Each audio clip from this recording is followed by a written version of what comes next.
ఈ కరెంటు మీటర్ల గురించి బీఆర్ఎస్ పార్టీ గతంలో మాట్లాడింది, నేడు కూడా మాట్లాడుతున్నారు. సో నిజం వైపు నికార్సుగా నిలబాల్సిన బాధ్యత మన వైపు ఉన్నది.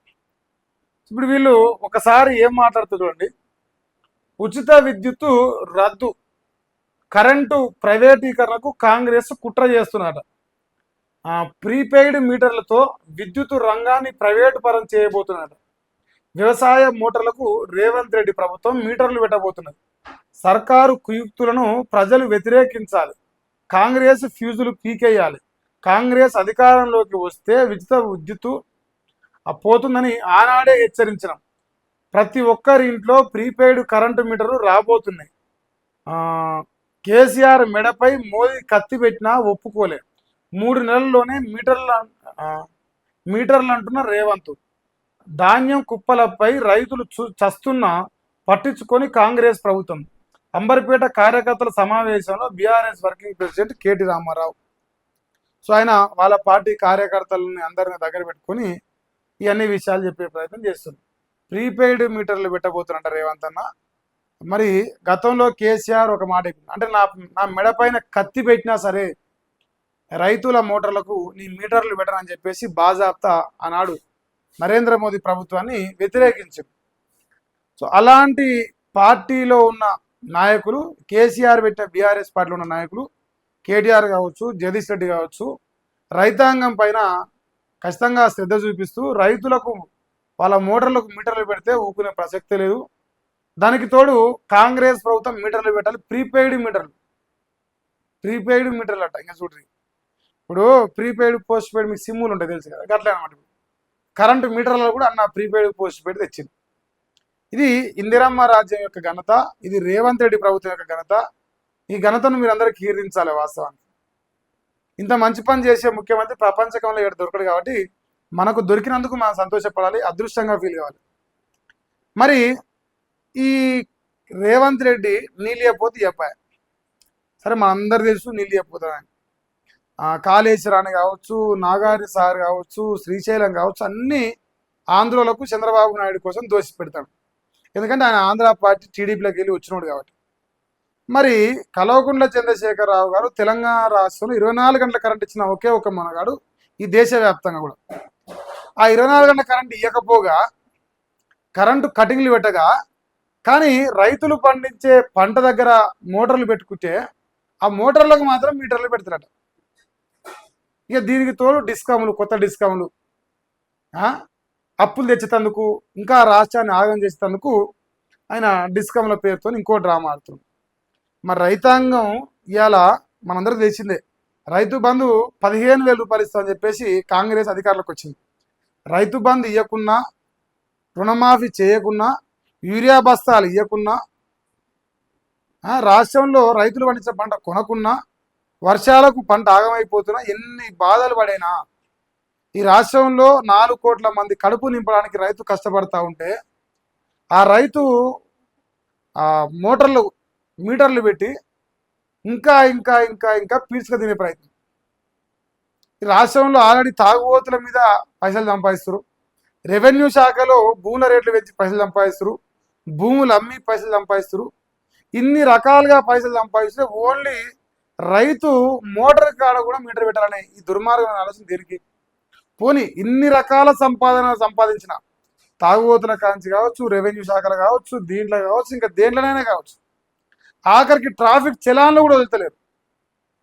రోడ్ల మీద కుప్పలు తెప్పలుగా ట్రాఫిక్ పోలీసులు నిలబడి చలాన్లు వసూలు చేస్తారు. మరి ఇంత బ్రహ్మాండంగా వసూలు చేస్తున్నా, ఇంత బ్రహ్మాండంగా రైతులను ఆగం పట్టిస్తున్నా, ఇంకా మీకు ఏం మాయరోగం? రాష్ట్రం మొత్తం అల్లకల్లం అయిపోతుంది కదా మీ ప్రభుత్వంలో.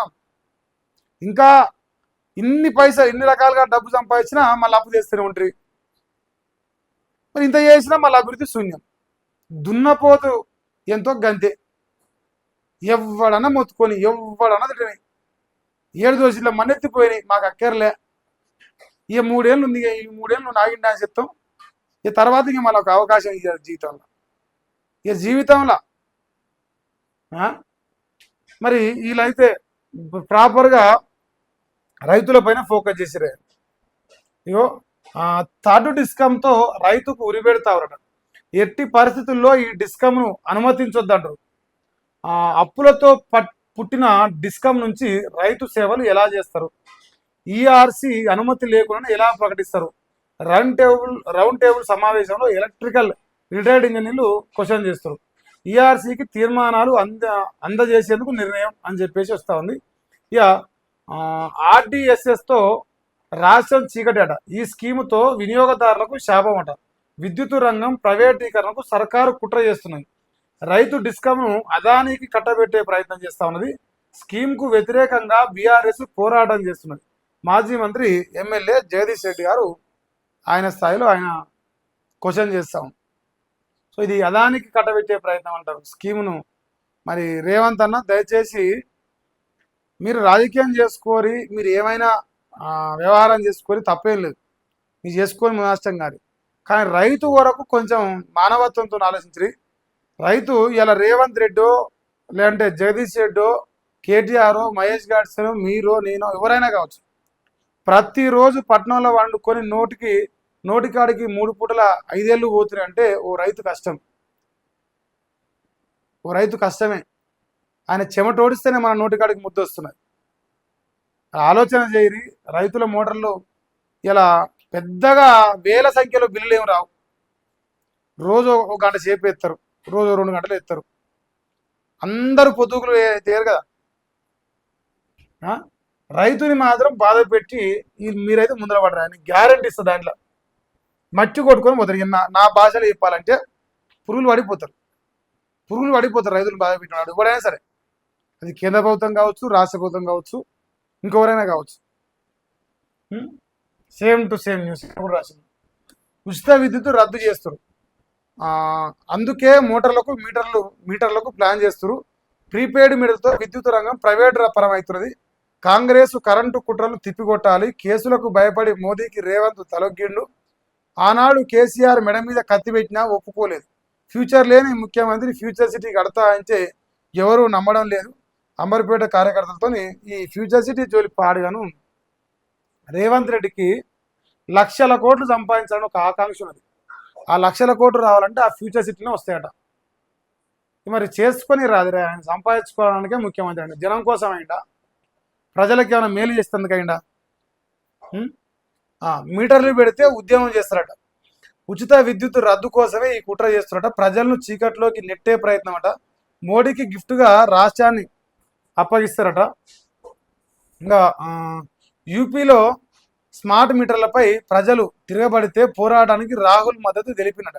మరి తెలంగాణలో మీటర్లకు ఎందుకు పెట్టిస్తున్నారు? ఏది ఏమైనా మీటర్లు పెడితే ఊరుకోం. శబాష్. సో ఇది వాళ్ళ ఫైనల్ పాయింట్ ఏంటంటే మీరు ఏట్ల పడి చావాలి. రైతుల మోటార్లకు మీటర్లు పెడితే మాత్రం మేము రాష్ట్ర వ్యాప్తంగా ఉద్యమం చేస్తామని బీఆర్ఎస్ పార్టీ డంకా బజాయి చెప్తుంది. దీనికి నా యొక్క సంపూర్ణమైన మద్దతు ఒక రైతుగా, ఒక రైతు బిడ్డగా, వ్యవసాయం చేసిన రైతుగా కూడా నేను మద్దతు ఇస్తా ఉన్నా. ఎందుకంటే రైతులను గోసపెడితే ఆగమైపోతాం. రైతు ఎంత సంతోషంగా ఉంటే రాజ్యం అంత సంతోషంగా ఉంటుంది. అదొకటి రిక్వెస్ట్ చేస్తున్నా. మరి ఇక మీ కర్మ. ఇప్పుడు మీకు ఆల్రెడీ దేశ మోరు మీద కూర్చుంది, మీకు దున్నపోతు మీద నీళ్ళు పడేటే ప్రవర్తిస్తారు. ఇంకెన్ని ఏళ్ళు చేస్తారు? ఇంకో 2.5 సంవత్సరాలు నటింది. 28-29 ఏళ్ళు అయింది. ఇక తర్వాత శంకరగిరి మాన్యాలకే పంపిస్తారు మిమ్మల్ని. ఇక్కడ ఉంచారు ఇంకా జనాలు. గిని బాలు పెట్టినాకనా, గిన్ని గోసాలు పెట్టినాక మీకే తెలియాలి నాయన. సో ఇది మేజర్గా 2 న్యూస్లు అయితే. ఇక మరి ఇక చూడరా వేరే న్యూస్లు ఏమైనా చూద్దాం. ఇగో ఈయన కూడా రాసింది కదా, వ్యవసాయ పంపు సెట్లకు నో స్మార్ట్ మీటర్లట. కేంద్రం తెచ్చిన ఆర్డిఎస్ఎస్లోనూ చేరేలా సర్కారు ప్లాన్ చేస్తుంది. ఇతర రాష్ట్రాల్లో వ్యతిరేకత నేపథ్యంలో నిర్ణయం తీసుకోట. ముందుగా ప్రభుత్వ సంస్థలు, ఆఫీసులు, కమర్షియల్కే స్మార్ట్ మీటర్లు, గృహ వినియోగం పైన కూడా దశల వారీగా అమలు చేస్తారు. డిస్కంల బాకీల చెల్లింపుల కోసం ప్రత్యేకంగా కార్యాచరణ. ఇప్పుడు మేమేం పెట్టాం వ్యవసాయానికి, మోటార్లకు, ఓన్లీ బిజినెస్కి, ఇంకో దానికి మాత్రమే పెడతాం. ఇంకో ప్రభుత్వ సంస్థలు, ఆఫీసులు, కమర్షియల్ వాటికి మాత్రమే స్మార్ట్ మీటర్లు పెడుతున్నాను అంటారు. నమ్మితే మరి మీరు నమ్మరు, నేనైతే సీరియస్గా నమ్మను. రేవంత్ రెడ్డి వాళ్ళు అక్కడ స్మార్ట్ మీటర్ల గురించి మాట్లాడంగానే ఇక్కడ ఎమ్మటే స్మార్ట్ మీటర్ల గురించి వార్త వస్తే జనంకి వెలగదా? అంత పిచ్చోళ్ళు అనుకుంటున్నావా జనాల్ని? సో ఈయన రాపిచ్చుకున్నాడు. ఇక ఇంకేంది, కరెంటు మీటర్లు గిర్రా గిర్రా అట.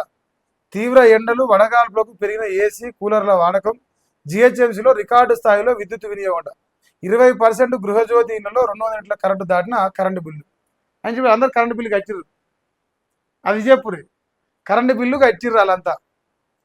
ఇప్పుడు అన్న పీకు డిమాండ్ అని పీకుతాంది. రోజు 2 గంటలు గంట పోతుంది. గచ్చిబౌలి లాంటి ప్రాంతాల్లో రోజు 2 గంటల నుంచి 3 గంటల కరెంటు పోతుంది. అది చెప్పారు దొంగల లెక్క. అదెందుకు చెప్తారా? వాళ్ళు మంచోళ్ళు కదా.